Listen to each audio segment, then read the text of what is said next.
Welcome to Happiness Adventure. On this channel, each week we share a conversation about cultivating real joy in your life. And since relationships are so important to our happiness, in this bonus series, my friend Dr. Ron Jenson, who's a great speaker and scholar, is going to be sharing with us his 12 steps for resolving conflict. I hope you enjoy it. Welcome to Happiness Adventure. I'm Lisa, and together we'll explore ways to cultivate real joy in our lives. Do you have anyone in your life who absolutely drives you nuts? I mean, they just drive you crazy. Perhaps you're constantly struggling in the relationship. It could be a spouse, it could be a child, it could be a parent, it could be a coworker, it could be a friend, but they just drive you nuts and you're constantly in conflict and you can't resolve that. Well, I want to talk to you about how to deal with conflict. And I want to introduce you to 12 steps to conflict resolution. This is basically a process of dealing with conflict that I found works all over the world where I've been able to teach that. And I want to begin by asking you this question.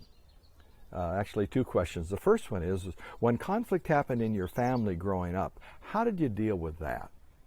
Now think about it. Did people run away from it? Did they get aggressive or assertive? Did they bury it? Did they react to it? How was it dealt with in your family? Number one. Number two, how has that affected the way you deal with conflict today in your personal life and in your professional life?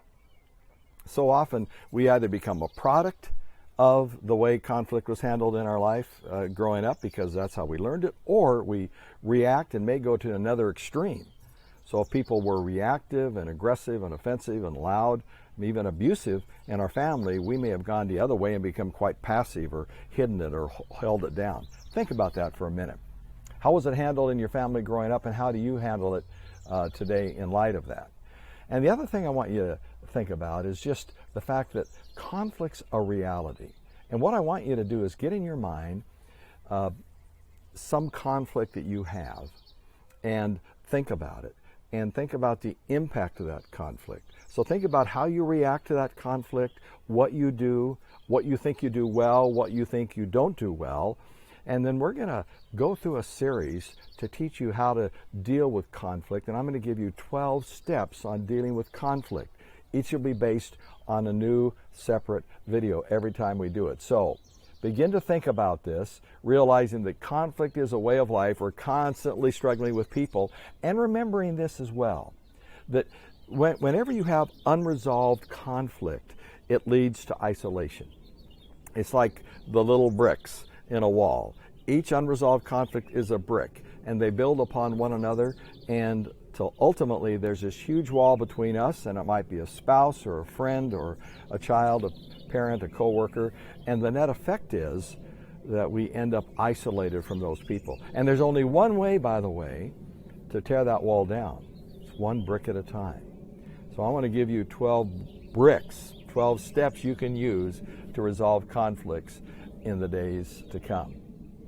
We just heard from Dr. Ron Jenson that conflicts are a way of life. In the comments, let me know, how do you think your upbringing affects the way that you relate to conflict? Before you go, subscribe to Feed Your Happy with a bite-sized video each week, and I look forward to seeing you soon for our next happiness adventure.